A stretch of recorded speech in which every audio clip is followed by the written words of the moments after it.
Company ఎవ్వరు ఉండేవాళ్ళు కాదు. నేను ఒక్కనే చిన్న బేబీ మగపిల్లాన్ని అనమాట. సో దాంతో ఏంటంటే వీళ్ళందరూ కూడా చాలా తమ్ముడు తమ్ముడు అని చెప్పి చాలా ముద్దు చేస్తుండేవాళ్ళు. నాకేమో సిగ్గు.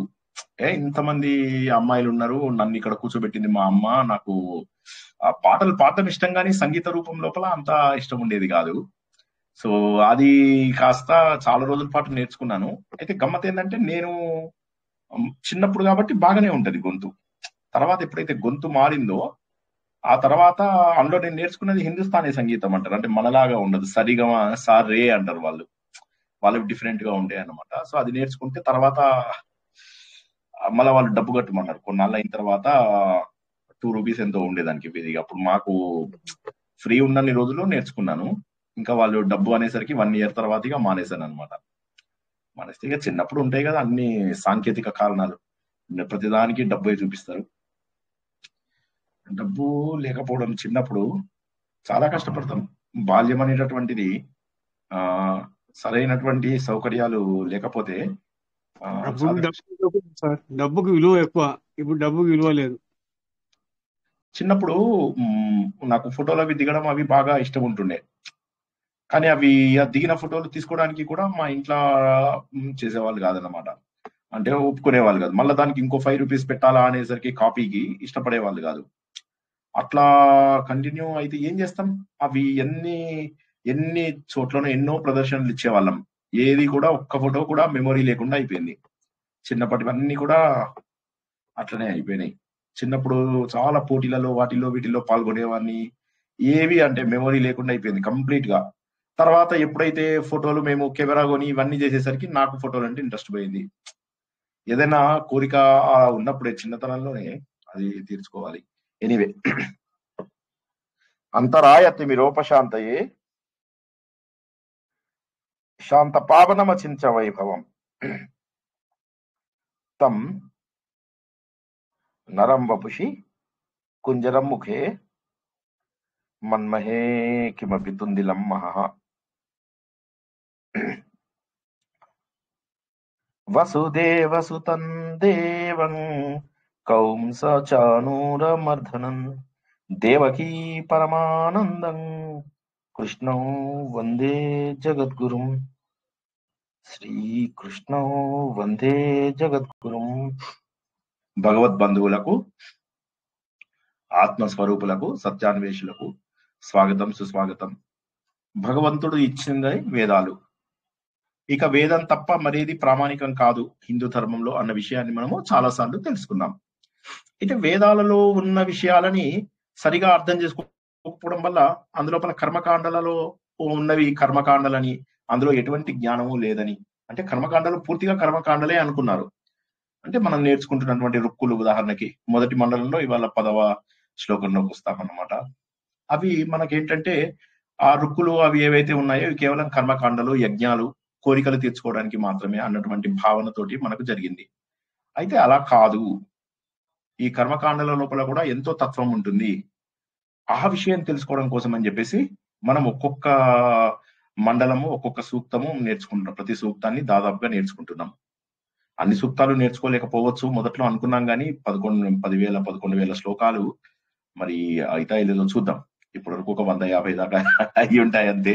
మధ్య మధ్యలో మనకు ఉపనిషత్ కథలు అవి ఇవి కూడా ఉన్నాయి కాబట్టి, శాంతి మంత్రాలు ఇవన్నీ కూడా ఉన్నాయి కాబట్టి అన్ని చెప్పలేకపోవచ్చేమో. సో ఏది ఏమైనప్పటికీ కూడా ఈ వీటిలో ఉన్నటువంటి మహోన్నతమైనటువంటి శక్తి ఏదైతే ఉంటుందో వేదాలలో, అది మనం ఇంతకు ముందు తెలుసుకున్నట్టుగా ఈ తరంగాల్లో ఉన్నటువంటి శక్తి, ఆ తరంగాలలో ఉన్నటువంటి శక్తి అంతా కూడా వేదాలలో ఉంటుంది. అందుకే వేద మంత్రాలు చదివేటప్పుడు వచ్చినటువంటి ప్రకంపనలు మన లోపల చాలా గొప్పగా ఉంటాయి. అయితే వాటి అర్థం తెలుసుకుని చేస్తే మరింత ఆనందంగా ఉంటుంది.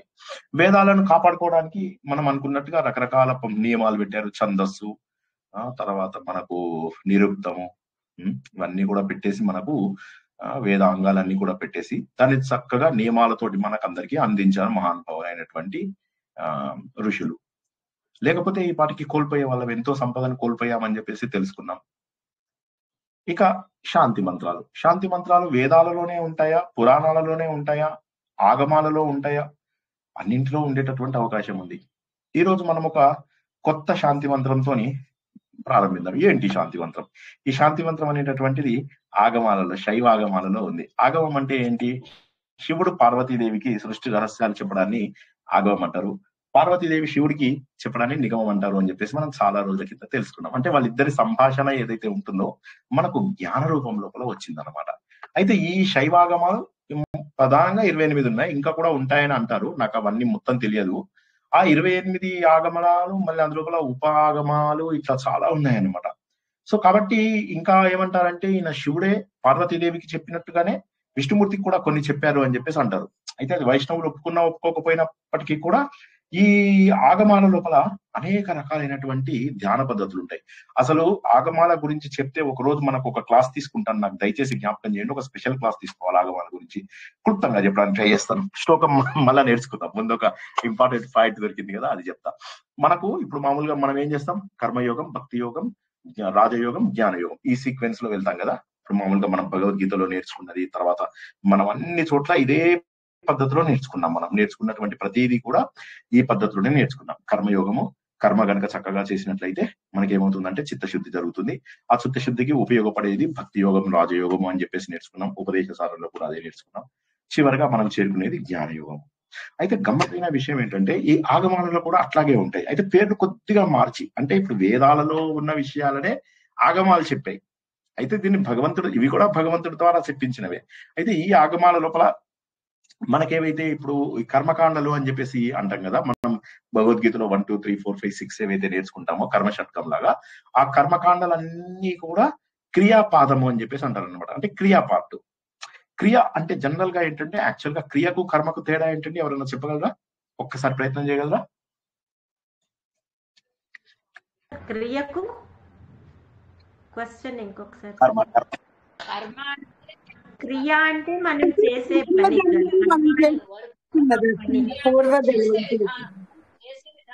కర్మలంటే నిత్య కర్మలు, నైమిత్తిక కర్మలు అవి వస్తాయి సార్. క్రియలంటే రోజువారి పనులు, ప్రతి రోజు ఉదయం లేచిన దగ్గర నుంచి పడుకునేదాకా జరిగే పనులన్నీ క్రియలు అంటారు.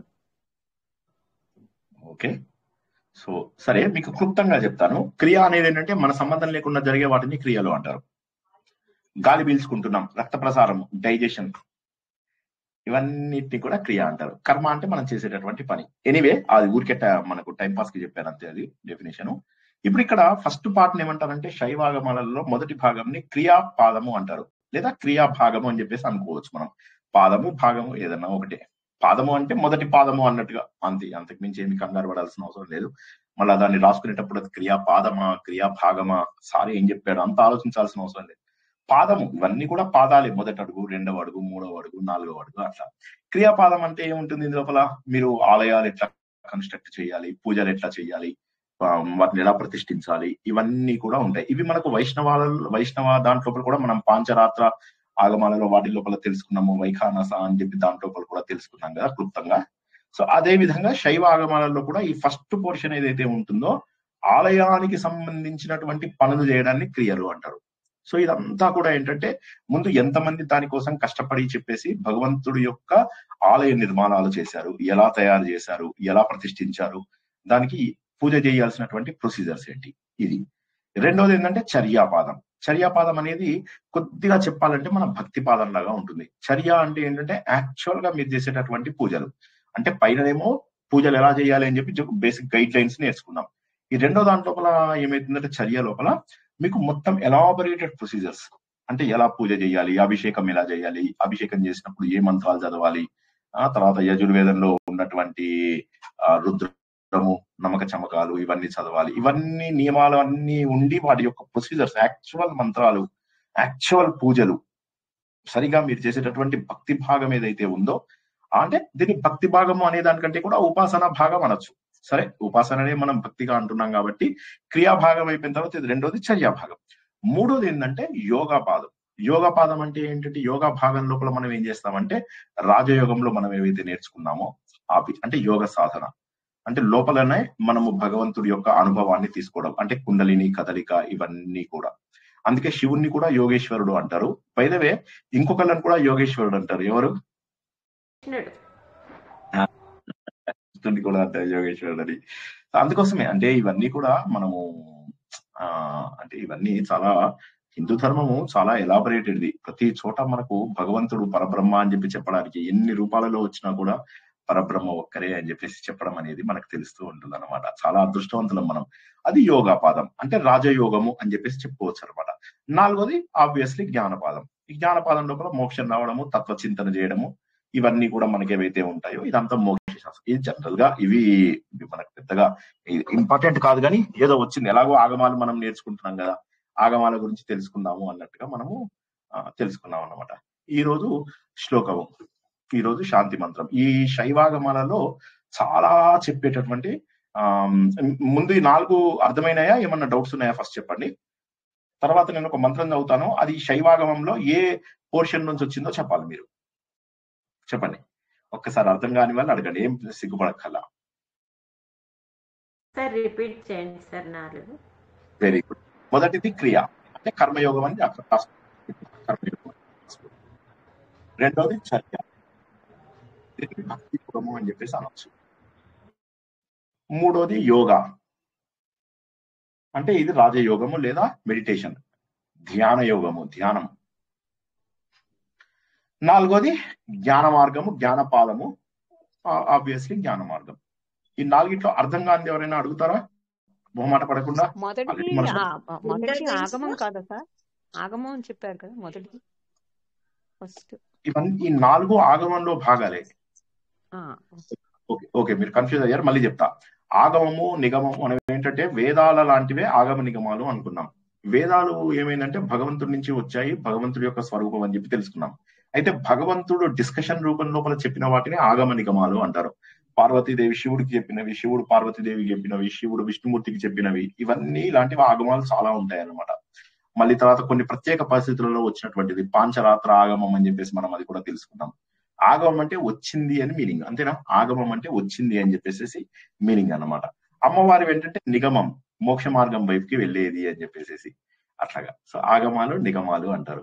అందులోపల మనం ఈ రోజు చెప్పుకోబోయే ఒక శాంతి మంత్రము శైవ ఆగమంలోది. ఎందుకంటే మనము వేదాలన్నీ కూడా ఇంట్రడ్యూస్ చేస్తున్నాం అన్నమాట. అందులోపల శైవాగమాలు, ఒకరోజు ఆగమాల నిగమాల గురించి ఒక 3 క్లాసెస్ అట్లా తీసుకుందాం. ఒక 3 క్లాసెస్ ఇవన్నీ ప్రత్యక్షంగా శివుడు చెప్పినవి. అయితే శివుడు పార్వతికి చెప్పినవి, పార్వతి శివుడికి చెప్పినవి, అవి 28 ఉంటాయి. ఇంకా చాలా ఉప ఆగమాలు అవి కూడా చాలా ఉంటాయి అని చెప్పేసి తెలుసుకున్నాము. మళ్ళీ అందులోపల వాళ్ళవైతే 64 ఎన్నో ఉంటాయి.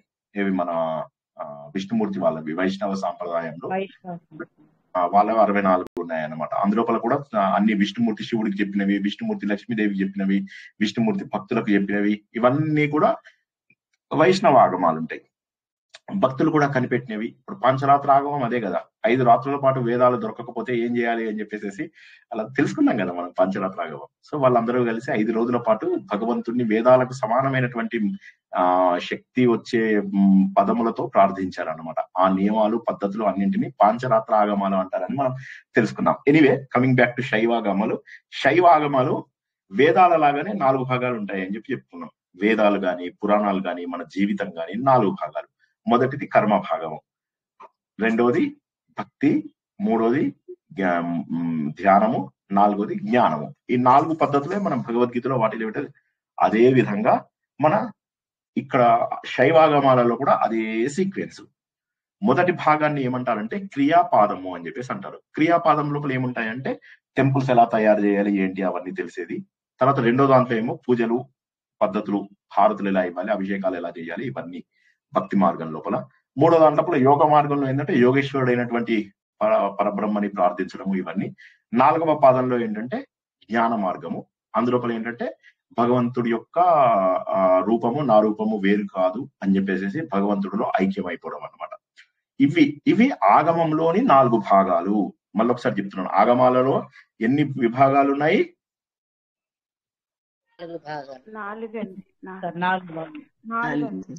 4 అని అర్థం చేసుకో. ఈ విభాగాలకు చెప్పమ్మా, చెప్పండి. పాదం అండి, తర్వాత రాజయోగం, తర్వాత జ్ఞానపాదం. కరెక్ట్. క్లియర్ గా ఉందా? ఏమన్నా డౌట్స్ ఉన్నాయా? క్రియాపాదం, రాజయోగం, క్రియాపాదము, చర్యాపాదము. సార్ చర్య అంటే భక్తి సార్, భక్తి అంతేనా? చర్య అంటే యాక్చువల్ గా పూజలు అవి చేయడం ఉపాసన భాగమే, బట్ దీన్ని భక్తి మార్గం అనుకోవచ్చు మనం. అంటే మీకు ఆ సీక్వెన్స్ దెబ్బకూడదని నేను భక్తి అన్నాను, బట్ యాక్చువల్లీ చాలా మంది భక్తి మార్గాన్ని ఉపాసనా మార్గం అని కూడా అంటారు. ఇప్పుడు మీరు తీసుకున్నట్లయితే మా తత్వ విధానంద గారు అసలు భక్తి మార్గం అనేది అసలు ఆయన యాక్సెప్ట్ చేయరు. ఆయన ఏమంటారంటే దాన్ని ఉపాసనా మార్గం అని అంటారు అంతే. ఉపాసన అంటే ఏంటి? భగవంతుడిని పూజించడం, సమీపంలో కూర్చోవడం. సో అది ఉపాసన. సమీపంలో దగ్గరగా కూర్చుని, దేవుడికి దగ్గరగా కూర్చుని పూజలు చేయడం, ఉపవాసం లాగా ఉప ఆసనం. సో అందులోపల ఆ ఉపాసన పద్ధతుల లోపల ఏమవుతుంది? భగవంతుడికి దగ్గరగా కూర్చుని మనం చేయవలసినటువంటి పసుపు పూజలు, కుంకుమ పూజలు, మీరు చేసే శనగల పూజలు ఉండవు ఈ లోపల. పసుపు పూజలు, కుంకుమ పూజలు, అభిషేకాలు ఇవన్నీ కూడా ఉంటాయి అన్నమాట. సామీప్యం అంటాం కదా. ఏంటమ్మా? సామీప్యము దగ్గరగా ఉండడం, భగవంతునికి దగ్గరగా ఉండడం. సమీప్యం కాదు, అది సామీప్యం సమీపం అంటే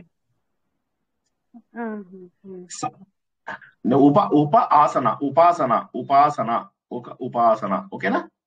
ఉపాసన దగ్గరగా తను అడిగేది సామీప్యమా అని అడుగుతున్నారండి. సామీప్యం కాదు కదా, సమీపంలో ఉండటం. సమీపంలో ఉండడమే సామీప్యం. సమీపంలో ఉండడమే సామీప్యం. కరెక్టే. ఓకేనా? సో ఈ 4 కూడా మన రెగ్యులర్ మెథడ్స్ కి దగ్గరగానే ఉంటాయి అన్నమాట. ఇప్పుడు నేను ఒక శ్లోకం చదువుతాను. ఓకే, నాకు అది నోటికి రాదు, చూసుకుంటూ చదువుతాను. మీరు అది ఒకసారి ఏమంటారు, అది ఎందులో భాగం అయి ఉండొచ్చు చెప్పాలి మీరు. సరేనా? ఓం మహాయోగీశ్వరాయ నమః సర్వజ్ఞాన ప్రభుదయే అంతర్యామినే చ సర్వమాయ నివారకాయ ఓం శాంతి శాంతి శాంతి.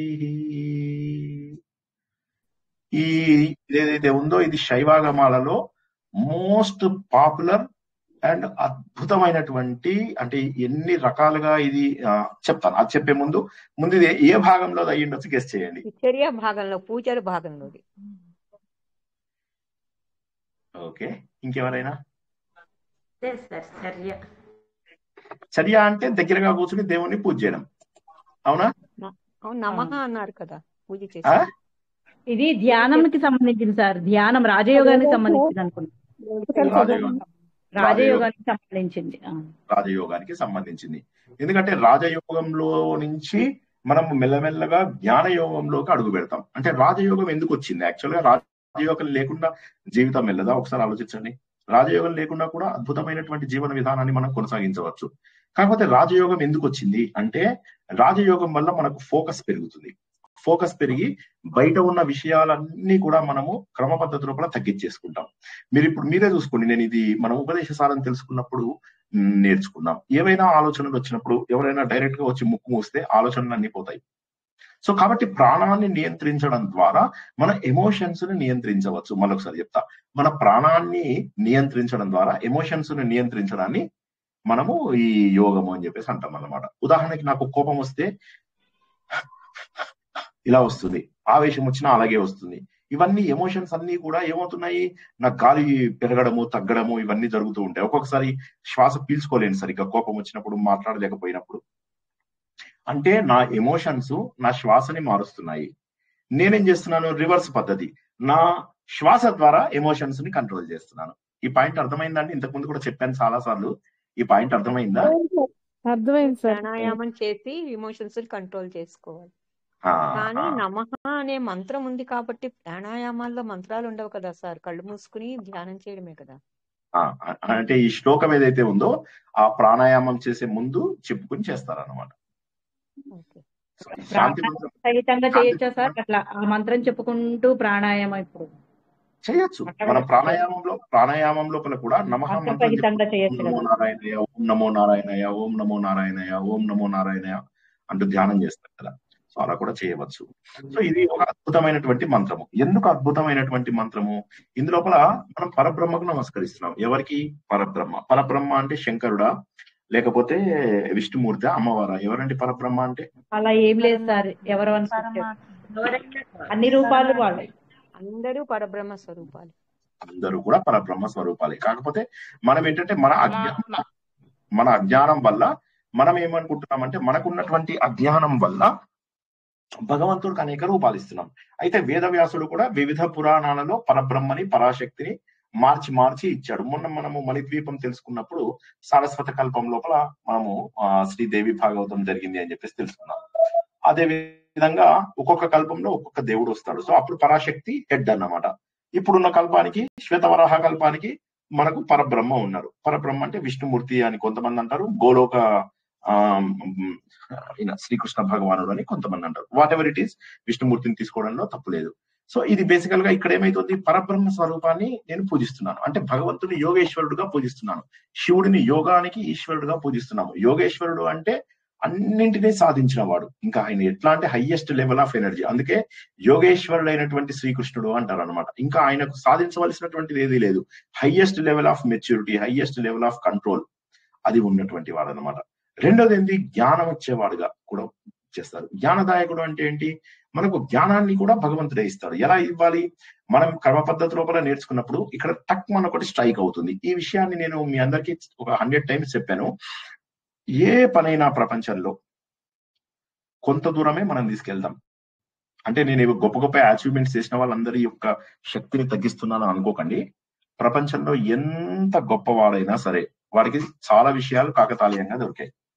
వాడు చేస్తున్న రీసెర్చ్ వేరు, వాడికి దొరికిన ఫలితాలు ఏదో ఒక రోజు అనుకోకుండా దొరికినవే ఉన్నాయి. ఎక్కువ ఫలితాలు వాడు ప్రయత్నం చేస్తూ చేస్తూ చేస్తూ చేస్తూ ఉంటాడు. ఉదాహరణకి సివి రామన్ ఉన్నారు. సివి రామన్ చాలా గొప్ప ఇది. ఆయన ఇండియాలో హైయెస్ట్ చదువు చదివిన తర్వాత కూడా పాపం ఆయనకి కనెక్టింగ్ చదువులు లేకపోయింది, డాక్టరేట్ లాంటివి అవి ఇవి లేకపోతే అప్పుడు ఆయన ఏం చేశారంటే ఒక కాలేజ్ లోపల ప్రొఫెసర్ గా జాయిన్ అయ్యి రోజు నడుచుకుంటూ వెళ్తుండేవాడు అనమాట. వెళ్తూ ఇలా ఆకాశంలో చూసేసరికి బ్లూ కలర్ లో కనిపించింది. ఇలా చూస్తుంటే అప్పుడు కాంతి ఎందుకు ఇలాగా స్ట్రైట్ గా ఎలా వస్తుంది, ఇది ట్రాన్స్పరెంట్ డివైజెస్ గా ఏమన్నా మారుతుందా, ఇవన్నీ కూడా ఆయన ఎక్స్పెరిమెంట్స్ చేశాడు అనమాట. దాన్ని రామన్ ఎఫెక్ట్. ఎనీవే అది ఇప్పుడు మన కథకు సంబంధం లేదు. అంటే నేను చెప్పే ఉద్దేశం ఏంటంటే రోజు ఆఫీస్కి వెళ్తే ఇలా చూశాడు ఆయన, వచ్చేసిందా లేదా. సో అన్ని అలాగే జరుగుతాయి, అన్ని అలాగే జరుగుతాయి. ఒక ఫారడే లాంటి వాడు కొంతమంది సొంతగా చాలా కనిపెడతారు, కానీ చాలా వరకు కూడా భగవంతుడు కృపతోటే ఇవన్నీ మనం కనుక్కోగలుగుతాం. ఉదాహరణకి మీరు సైకిల్ నేర్చుకుంటున్నారు అనుకోండి, మీ అభ్యాసం మీరు కరెక్ట్ గా చేసినట్లయితే సైకిల్ మీద మీకు బ్యాలెన్స్ ఆటోమేటిక్ గా వస్తుంది. ఏ టైంలో బ్యాలెన్స్ వస్తుంది అంటే ఎవరు చెప్పలేరు తెలుసా, ఆ వచ్చే టైం అది దేవుడే ఇస్తాడు. అంటే ఈ మాట నేను ఎందుకు చెప్తున్నానంటే ఒకటే గుర్తుంచుకోండి, ప్రపంచం లోపల సకల శక్తులు ఇచ్చేటటువంటిది ఒక్క ప్రకృతి మాత్రమే, యూనివర్సల్ ఎనర్జీ. దాన్ని మనము పరబ్రహ్మ అంటాం. ఈ విషయాన్ని గుర్తుంచుకున్నట్లయితే మన లోపల ఉన్నటువంటి అజ్ఞానం పూర్తి స్థాయిలో వెళ్ళిపోతుంది. ఎందుకంటే మనం చాలా వరకు మనం సాధిస్తున్నాము అనేటటువంటి అహంకారం ఉంటుంది. చెప్పండి సార్. జై Shri Krishna. Sorry to disturb sir. Dharmalatha గారు ఆ లింక్ ఎక్కడో ఉన్నారు కదా, ఆమె నన్ను లింక్ పంపమన్నారు. ఇది పంపిస్తే ఎక్స్పైర్డ్ అని వస్తుందట. అంటే ఇప్పుడు మేము ఇది లైవ్ ఇప్పుడు మేము జాయిన్ అయ్యాం కదా, ఇది ఆవిడ ఉన్న చోట ప్రాబ్లం ఉండవచ్చు. ఒక పని చేద్దాంలేండి, ఆవిడకి మనము వీడియో పంపించేసేద్దాం, సరేనా? ఓకే. అప్పుడు ఏమైంది, ఇప్పుడు ఈ విధంగా ప్రపంచంలో ఉన్నటువంటివన్నీ కూడా ఆటోమేటిక్ గా మనకు వచ్చేసాయి. ఆటోమేటిక్ గా వచ్చాయి అంటే ఏంటి, మనం కొంతవరకు మాత్రం మనం ప్రయత్నం చేస్తాము. తర్వాత ఏమైందంటే దేవుడు ఏం చేస్తారంటే చాలా మంచిగా కష్టపడ్డావు, you are a very sincere person అని చెప్పేసి ఒక అనుభవం ఇస్తారు. సో ఈ అనుభవం అనేటటువంటిది ఏదైతే ఉందో దీన్ని మనం గుర్తించాలి. మనం వేదాలలో నేర్చుకునేదంతా కూడా అదే. నువ్వు భగవంతుడిని ప్రార్థిస్తూ ఉండు, ప్రార్థిస్తూ ఉండు, ప్రార్థిస్తూ ఉండు, ప్రార్థిస్తూ ఉండు, భగవంతుడు ఏదో ఒక రూపం లోపల నీకు కనిపిస్తాడు. మనందరికీ తెలిసిన ఆ కథను కూడా, ఏది నాకు తెలుసు నేను డీవియేట్ అవుతున్నానని, కాకపోతే ఒకసారి మనము భగవంతుడి శక్తిని గుర్తించడం మోర్ ఇంపార్టెంట్. అన్నిటికీ అల్టిమేట్ ఏంటి, వేద సారమే మనకు కావాలి. ఆ వేద సారం ఏంటంటే మొత్తం శక్తి, ప్రపంచంలో ఉన్నటువంటి శక్తి అంతా భగవంతుడిదే. మనం చేసే ప్రయత్నాన్ని బట్టి మనకేమవుతుందంటే ఆ శక్తి అందేటటువంటి అవకాశం ఉంది. అది ఎలా ఉంది అంటే కొంత దూరం వరకు మనం వెళ్తాం, తర్వాత భగవంతుడే ఖచ్చితంగా మనకి ఇచ్చి తీరుతాడు. There is absolutely no way, ఆయన మనల్ని తప్పించడానికి అవకాశమే లేదు. మనకు ఆ శక్తి వచ్చి తీరుతుంది. ప్రపంచంలో గొప్ప గొప్ప ఇన్వెన్షన్స్ చేసిన వాళ్ళు, గొప్ప గొప్ప పనులు చేసిన వాళ్ళందరూ కూడా ఏదో విధంగా ఏదో రకంగా ఈ శక్తిని అందుకున్న వాళ్ళే, భగవంతుడి యొక్క శక్తిని అందుకున్న వాళ్ళే. వాడు ఒక డౌట్ సార్, ఇక్కడ కూడా ప్రారంధం పనిచేస్తుందా? ప్రారంధము సంకల్పము రెండు ఉంటాయి కాబట్టి ఇటువంటి ఈ ప్రత్యేకమైనటువంటి పరిస్థితి లోపల ప్రారంధము కంటే కూడా సంకల్పం ఎక్కువగా పనిచేస్తుంది. ఎందుకంటే ప్రారంధము అంటే చెప్పలేము అసలు యాక్చువల్గా ఏది ప్రారంధం ఏది సంకల్పం అనేది చెప్పలేము, కానీ మనుషులకు మాత్రం సంకల్పంతో ఎక్కువ పనిచేస్తుంది. ఏమో పూర్వజన్మలో వాడిది కొద్దిదాకా వచ్చి ఉంటాడు, ఈ జన్మలో అది మిగతాది చేసి ఉండవచ్చు. కొంతవరకు అవకాశం ఉంది, నేను దాన్ని తీసి పడేయడం లేదు మీ మాటని. హవెవర్ సంకల్పానికి ఎక్కువ శక్తి ఉంది. భగవంతుడు నువ్వు చర్య చెయ్యి, నేను చూసుకుంటాను అంటాడు. కాబట్టి మనం ఆ పని చేస్తే ఆటోమేటిక్ గా మనకు ఆ శక్తి వచ్చేస్తుంది. ప్రపంచంలో ఇప్పుడు మనం ఆ కథ జ్ఞాపకం ఉంది కదా, ఒక ఆయన దేవుడి కోసం అని ఎదురు చూస్తూ ఉంటాడు. దేవుడు వస్తాడు అని చెప్పేసి భోజనానికి వస్తాను మీ ఇంటికి అంటాడు. పొద్దున పూట దేవుడు రాడు, ఇంతలోకి ఎవడో ఆకలితో ఒకరు కనిపిస్తాడు, వాళ్ళకి ఇచ్చేస్తాడు. మధ్యాహ్నం పూట వస్తాడేమో దేవుడు అని లంచ్ ప్రిపేర్ చేస్తాడు, ఆ సమయంలో దేవుడు రాడు. కానీ అదే సమయం లోపల ఒక కుక్క ఆకలిగా వెళ్తూ సన్నగా ఉంటుంది, దానికి ఇచ్చేస్తాడు. రాత్రి అవుతుంది, డిన్నర్ కు వస్తాడేమో దేవుడు, నాకు నిన్న మాట ఇచ్చాడు కదా దేవుడు వస్తానని డిన్నర్ చేస్తాడు. ఇంతలోకి అక్కడి నుంచి ఒక ఎవరో వృద్ధ దంపతులు ఆ ఊరికి వస్తారన్నమాట. పేయింగ్ గెస్ట్ లాగా ఇతని దగ్గరికి వస్తారు. పేయింగ్ గెస్ట్ కాదు, సారీ, పూటకు వీళ్ళ ఇంట్లో దిగడానికి వస్తారనమాట. రాగానే ఇప్పుడు ఇతనికి ఏం చేయాలో తెలియక అది కూడా వాళ్ళకి పెట్టేస్తాడు, మనస్ఫూర్తిగా పెడతాడు. పెట్టిన తర్వాత ఏడుస్తూ కూర్చుంటాడు, దేవుడు రాలేదు అని చెప్పి రాత్రి 10-11 దాకా అలా బాధపడుతూ కూర్చుంటాడు.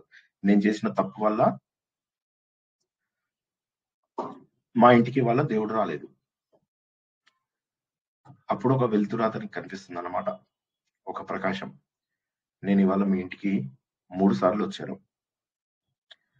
ముందు ఆ చిన్న పిల్లవాడు ఎవడైతే దొంగ రూపం లోపల ఉన్నాడో, అందరూ కొడుతుంటే నువ్వు వాడిని కాపాడి వాడికి భోజనం పెట్టావు, ఆ రూపంలో వచ్చాను.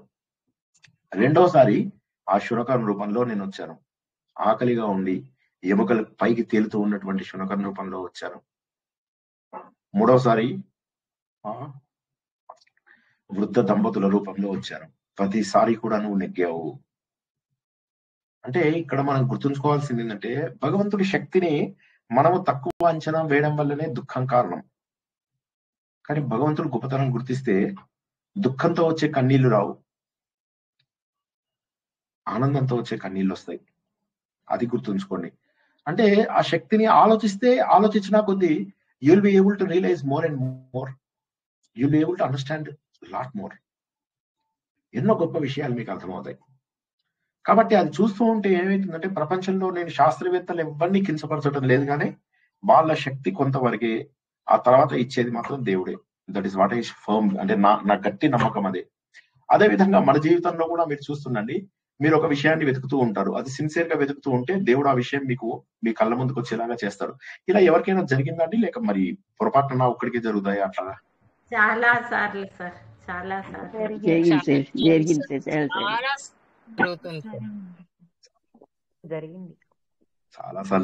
చాలా సార్లు జరుగుతాయి. ప్రతి ఒక్కడు కూడా మనం గమనించుకోవాలి, చాలా సార్లు సార్.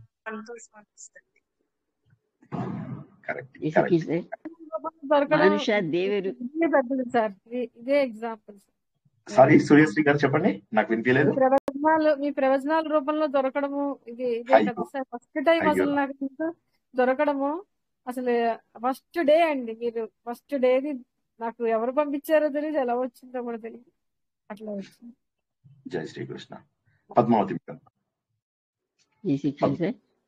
మనుష దేవ రూపేణ అన్నట్టు ఏదో విధంగా దేవుడు ఏదో రూపంలో మనకు సహాయం చేస్తే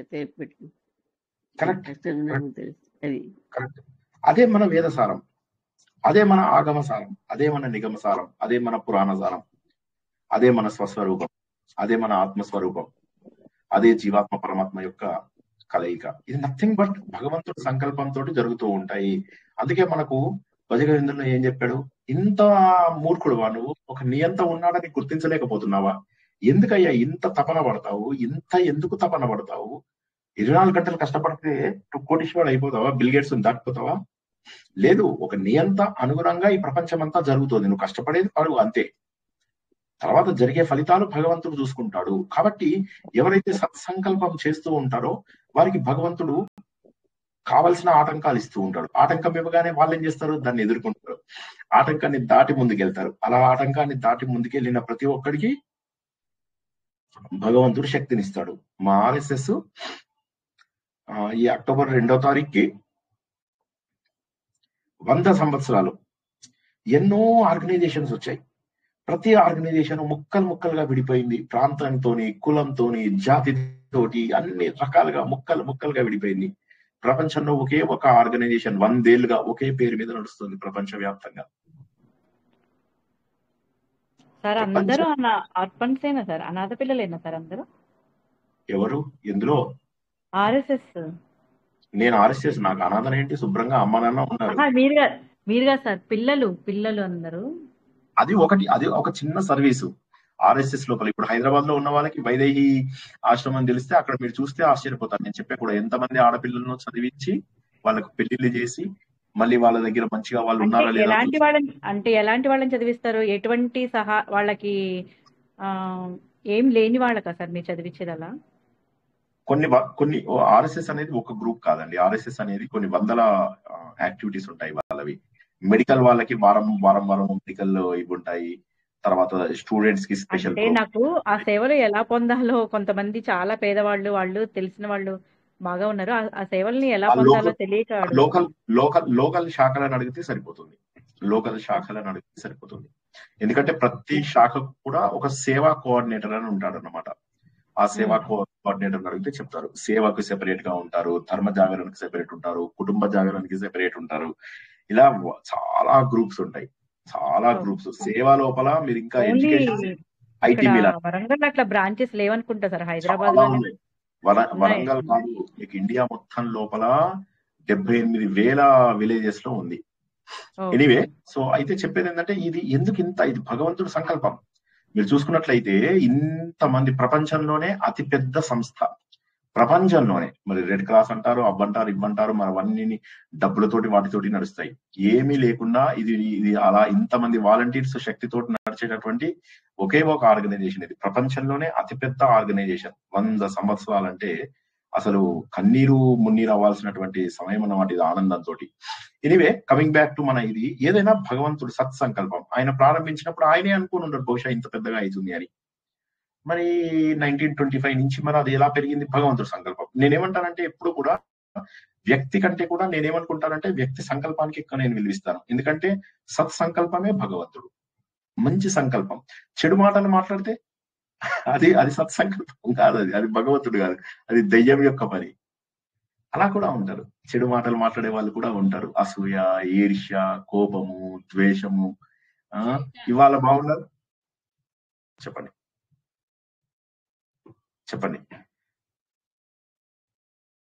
హలో, ఎవరో మధ్యలో మాట్లాడారు. ఏం లేదు సార్.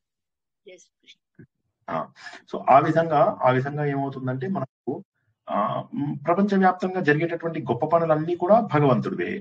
ఆయన మహాయోగీశ్వరుడు, జ్ఞానదాయకుడు. అంతేకాదు ఆయన అంతర్యామి కూడాను, అందరి లోపల కూడా ఉన్నాడు ఆయన. కానీ మనం అది తెలుసుకోవడానికి అడ్డొస్తున్నది ఏంటి? మాయ. సో ఆ మాయను కూడా తొలగించేవాడు ఆయన. సర్వ మాయ నివారకాయ. ఇది ఎంత బాగుంది. ఒక్కసారి నేను కాపీ పేస్ట్ చేస్తున్నాను, చూడండి ఒక్కసారి. మీకు ఇది కాపీ పేస్ట్ అవుతుందా? నేను గ్రూప్ లో పెడుతున్నాను, ఒకసారి అందరూ చూసుకోండి. అందరూ ఓపెన్ చేయండి ఇది ఒకసారి.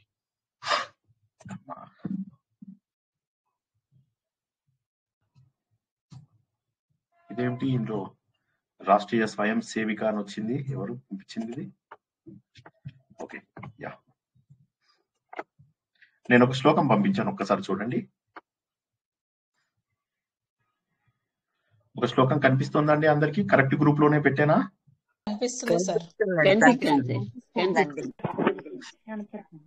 ఇప్పుడు నేను చెప్పిన పాయింట్స్ అన్ని ఇందులో ఉన్నాయి లేదా చూసుకోండి. ఫస్ట్ ఏమనుకున్నాం మనము? ఆయన పరబ్రహ్మ అని, ఆయన సర్వశక్తివంతుడు అన్నటువంటి మహాయోగీశ్వరుడు అని చెప్పేసి చెప్పుకున్నాం.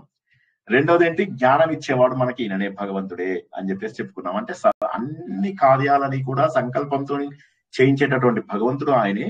చివరికి మనకు జ్ఞానాన్ని ఇచ్చేటటువంటి వాడు కూడా ఆయనే అనేటటువంటిది. ఇది కాక మళ్ళీ అంతర్యామి, మనకు లోపల ఉన్నటువంటిది ఆయననే. కాకపోతే అది తెలుసుకోవడానికి మనకు మాయ అడ్డు వస్తూ ఉంటుంది, ప్రపంచం అడ్డు వస్తూ ఉంటుంది. అనవసరమైనటువంటి గుంపు, జనాలు, చెడ్డ సాంగత్యము, వీటన్నిటి ద్వారా మనము భగవంతుడిని తెలుసుకోలేకుండా ఉంటాము. కాబట్టి అది తెలుసుకోవడానికి ఆ మాయ కూడా పోగొట్టేది ఎవరు? భగవంతుడు. అయితే ఆ సంకల్పం ఒకటి కరెక్ట్ గా ఉంటే ఆ మాయ కూడా పోతుంది.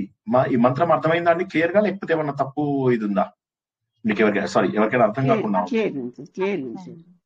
మొదటి లైన్ ఏంటంటే ఆయన మహాయోగీశ్వరుడు, అత్యంత గొప్ప యోగీశ్వరుడు, యోగులలోకే ఈశ్వరుడు ఆయన. అంటే ఈ ప్రపంచం అంతటిని కూడా యునైట్ చేసే ఒక బైండింగ్ ఫోర్స్ ఆయన. రెండవ దాంట్లో జ్ఞానం ఇచ్చేటటువంటి వాడు. మూడో దాంట్లో మనం ఆయన అంతర్యామి, మన హృదయంలో ఉన్నటువంటి అంతర్యామి అని చెప్పి తెలుసుకున్నాం. కానీ అది తెలుసుకోలేకుండా ఉండడానికి మాయ అడ్డుపడుతుంది. కాబట్టి సర్వ మాయ నివారకాయ, అన్ని మాయలను కూడా పోగొట్టేటటువంటి ఆ భగవంతుడు అని చెప్పి చెప్తాం. అంటే ఇది చాలా అంటే మహా ఇదన్నమాట. అంటే మహోన్నతమైనటువంటి శ్లోకాన్ని మనం ఈ రోజు నేర్చుకున్నాము. ఇది ఎప్పుడు చేయొచ్చు? ఇది పొద్దున, మధ్యాహ్నం, సాయంత్రం, రాత్రి 4 సార్లు కూడా చేసుకోగలుగుతాము. ఈ 4 సార్లు కూడా ఈ శ్లోకాన్ని చదువుకోవడం అనేటటువంటిది చాలా మంచిది. ఇది ఎందుకంటే ఒక శైవాగమం లోపల మనకు యోగము, రాజయోగము, తర్వాత జ్ఞాన యోగము రెండింటికి కలిపినటువంటి శ్లోకం కాబట్టి దీన్ని తప్పకుండా కూడా అందరూ ఎన్నిసార్లు అయినా కూడా చదువుకోవచ్చు. మనస్ఫూర్తిగా చదువుకోండి. దేవుడిని సర్వశక్తిమంతుడుగా ఊహించుకోండి. ఎందుకంటే యోగీశ్వరుడు అంటే నువ్వు సంపూర్ణమైనటువంటి ప్రజ్ఞ కలిగినటువంటి వాడివి. బయట లోపల అన్ని చోట్ల కూడా ఈ ప్రపంచం మొత్తానికి కూడా సమతుల్యత ఇచ్చేటటువంటిది నువ్వే. ఒక చక్కటి బ్యాలెన్స్ చేసేటటువంటిది నువ్వే ఓ భగవంతుడా. నువ్వు పరబ్రహ్మవి, పరమతత్వానివి నువ్వే, అల్టిమేట్ నాలెడ్జ్ నువ్వే దేవుడా అని చెప్పేదాన్ని మహాయోగీశ్వరాయ అని చెప్పేసి ఆయనను పోగలేం. తర్వాత ఏమంటున్నావు? మాకు జ్ఞానబోధ ఇచ్చేది నువ్వే. అన్ని రూపాలలో వస్తావు. దక్షిణామూర్తి రూపంలో వస్తావు, అమ్మవారి రూపంలో, సరస్వతీదేవి, శ్యామలాదేవి రూపంలో వస్తావు. తర్వాత ఆయన ఏమంటారు, గుర్రం ముఖం, ఆయన ఏమంటారు, హయగ్రీవుని రూపంలో వస్తావు. అలాగా ప్రతి రూపం లోపల కూడా వచ్చి నువ్వు మాకు జ్ఞానం ఇస్తావు, జ్ఞాన పరంపర ఇచ్చేస్తావు. నువ్వు అన్నిటికంటే కూడా ఉత్తమమైనటువంటిదే జ్ఞానము. అంతర్యామి, మా అందరి హృదయంలో ఉన్నావు ఓ భగవంతుడా, మా అందరి హృదయంలో ఉన్నావు. ఈ ఆత్మ, ఈ శరీరము, ఆ శరీరము అని తేడా లేకుండా అన్ని జీవరాశుల లోపల కూడా అంతర్యామిగా నువ్వు ఉన్నావు. చీమ నుంచి మొదలెట్టుకుని ప్రతి జీవి వరకు అన్ని జీవులలో నువ్వే ఉన్నావు. పిపీలికాది బ్రహ్మ పర్యంతం నువ్వే ఉన్నావు. అందరి లోపల సాక్షిగా కూడా నువ్వు ఉన్నావు. కానీ మాకు ఉన్నటువంటిది మాయ, అజ్ఞానం, అవిద్య, భ్రమలు, ఊహలు, అపోహలు, ఇవన్నీ కూడా నువ్వు సృష్టించినటువంటి మాయలోనే ఉన్నాము. కానీ నిన్ను ప్రార్థిస్తున్నాం మేము. అందువల్ల మమ్మల్ని ఈ మాయ నుంచి బయటకు తీసుకెళ్ళిపో భగవంతుడా. నువ్వు బయటికి తీసుకెళ్ళినట్లయితే అప్పుడు మాకు అన్ని రకాల శాంతులు దొరికినట్టే. అది నా ఆధ్యాత్మిక శాంతి, ఆది భౌతిక శాంతి, అది దైవిక శాంతి. ఈ 3 రకాల శాంతులను నేను పొందగలుగుతున్నాను మహానుభావ. ఇది నేను స్మరించడం ద్వారా నువ్వు అంతర్యామి అయ్యి, నా జగద్గురు అయ్యి, నా లోపల ఉన్నటువంటి అజ్ఞానాన్ని పోగొట్టి, నా కళ్ళు బయలు గమ్మాయి, నా కళ్ళు మాయతోని కళ్ళు కనిపించడం లేదు. కాబట్టి నువ్వు వచ్చి వాటిని విడుదల చెయ్యి. నన్ను ఈ బంధాల నుంచి విడుదల చెయ్యి ఓ మహాత్ముడా. నువ్వు నా హృదయంలోనే ఉన్నావు అని చెప్పి తెలుస్తోంది అని చెప్పేసేసి ఇలా ప్రతిదీ ఊహించుకుంటూ వెళ్తే, అంటే ప్రతి జీవితంలో, ప్రతి జీవి లోపల, ప్రతి స్పందన లోపల, ప్రతి యాక్షన్, ప్రతి రియాక్షన్ అన్నింటి లోపల కూడా ఒక చైతన్యం అనేటటువంటిది ఉంది. ఆ చైతన్యం భగవంతుడు చైతన్యం తప్ప మరి ఏది కూడా కాదు. అటువంటి మహోన్భావుడైనటువంటి భగవంతుడు. అంతర్ అంటే లోపల, యామి అంటే నివాసించేవాడు, ఆ లోపల నివసించేవాడు. ప్రతి హృదయంలో కనిపించకుండా మనకి ఎక్కడా కనిపిస్తాడు. ఏడి అని చెప్పి కోసి చూస్తే కనిపించాడు, కానీ లోపల ప్రతి ఒక్కరికి కూడా ఉన్నాడు. అది మనము ఉపనిషత్తులలో తెలుసుకున్నాము, వేదాలలో తెలుసుకున్నాము, పురాణాలలో తెలుసుకున్నాము. అన్ని చోట్ల కూడా భగవంతుణ్ణి సర్వాంతర్యామిగానే తెలుసుకున్నావు. నీవే నా హృదయంలో సాక్షివై ఉన్నావు, నీవే నా అంతరంగంలో ఉన్నావు, నీవే నా అంతర్భాగంగా ఉన్నావు ఓ భగవంతుడా. నేను మాట్లాడుతున్నానంటే ఎవరు కారణం? నువ్వే కారణము. నేను వింటున్నానంటే ఎవరు కారణం? నువ్వే కారణము. నేను వాసన చూస్తున్నానంటే ఎవరు కారణం? నువ్వే కారణము.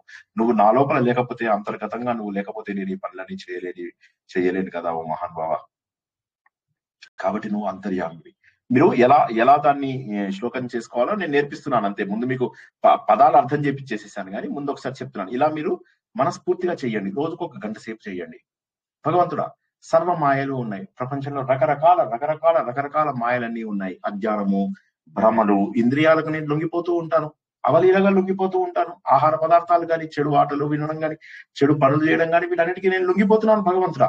ఈ బాహ్యమైనటువంటి ఆకర్షణలన్నింటినీ కూడా నువ్వు దూరం చేసి మమ్మల్ని మాయ నుంచి బయటపడేసేయి. సమూలంగా వీటన్నింటినీ నాలోంచి పీక పడేసేయి. మొత్తం ఇక్కడ ఉన్నటువంటి చెత్తనంతా తీసి అలా బయట పారేసేయి ఓ భగవంతుడా అని చెప్పేసి. ఎంత అద్భుతంగా ఉంది. నువ్వు గురువువి. అన్ని మాయలను, అజ్ఞానాన్ని, చీకటిని తొలగించేటటువంటివి గురువు నువ్వు. అజ్ఞానం అనేటటువంటి అంధకారాన్ని తొలగించి జ్ఞానం అనేటటువంటి వెలుతుర్ని నా లోపల ప్రవేశపెట్టేటటువంటి ఓ మహానుభావ, నాకు అంధకారాన్ని పోగొట్టు, ఈ మాయలోంచి నన్ను బయటపడేసేయి. తెలియడం లేదు అన్ని రకాలుగా సర్వ జ్ఞాన ప్రభుదయే, అన్ని రకాల సమస్తం అంటే ప్రతి విషయానికి కూడా ముఖ్యమైనటువంటిది ఏదైతే ఉందో, ఓ ప్రభు నాకు అందించు, నువ్వు అధిపతివి, వీటన్నిటికీ అధిపతివి, నీవు ఇది దయే అందిస్తావు, అంత మొత్తం ప్రపంచంలో ఉన్నటువంటి సర్వ జ్ఞానాన్ని నువ్వే అందిస్తావు, నీకు నేను నమస్సులు అర్పించుకుంటున్నాను ఓ మహానుభావుడా, నువ్వే ప్రభువు అవి, నువ్వే పాలకుడవి. దాతృత్వం కలిగింది నీకు. దయ అంటే దాతృత్వం, దయే, మహోదయే, దాతృత్వం కలిగినటువంటి వాడివి కాబట్టి మహోదయేలాగా ప్రభుదయే అని చెప్పన్నమాట. సో కాబట్టి నువ్వు ప్రభువి, కాబట్టి సమస్తమైనటువంటి జ్ఞానము నీ లోపలే ఉంది ఓ భగవంతుడా, ఆ జ్ఞానాన్ని నాకు అర్పించు, నా లోపల మాయను పోగొట్టు, నేను చేసేటటువంటి ప్రతి పూజ అంతర్యామిగా నువ్వు గుర్తిస్తున్నావని తెలుసు నాకు, కాబట్టి నాకెవరో సాక్షులు లేరు, నువ్వే సాక్షిగా ఉన్నావు. ఓం శాంతి శాంతి శాంతి. బాగుందండి శాంతి మంత్రం? నిద్రపోయారు. చాలా బాగుంది. యోగేశ్వరాయ అంటారా, యోగీశ్వరాయ అంటారా? యోగీశ్వరాయ, యోగేశ్వరాయ రెండు కరెక్టే అనిపిస్తున్నాయి. యోగి ప్లస్ ఈశ్వరాయ, యోగీశ్వరాయ. ఇక్కడ ఓం సర్వజ్ఞాన ప్రభుదయే నమః అలా చదవచ్చా సార్? ఓం అంతర్యామినే చ నమః, ఓం సర్వమాయ నివారకాయ నమః అలా. ఓకే, ఒకటే మంత్రం కదా అది? అంటే మీరు అంటే అది ఒకటే మంత్రం లాగా చదవండి. అంటే 4 మంత్రాలలాగా కదా కాకుండా ఓం ఓం మహాయోగీశ్వరాయ నమః అనుంది కదా. ఇప్పుడు ఇది యోగినా యోగేనా అనే దానికి ఆలోచిస్తే, యోగి ప్లస్ ఈశ్వర అనుకోండి, సవర్ణ దీర్ఘ సంధి. యోగ ప్లస్ ఈశ్వర యోగేశ్వర, అది కూడా కరెక్టే. లలితా సహస్రనామంలో కూడా వస్తుంది సార్ ఈ నామం, యోగీశ్వర యోగేశ్వర. అది కొంతమంది కన్ఫ్యూజ్ అవుతా ఉంటారు. కన్ఫ్యూజ్ అవ్వక్కర్లేదు.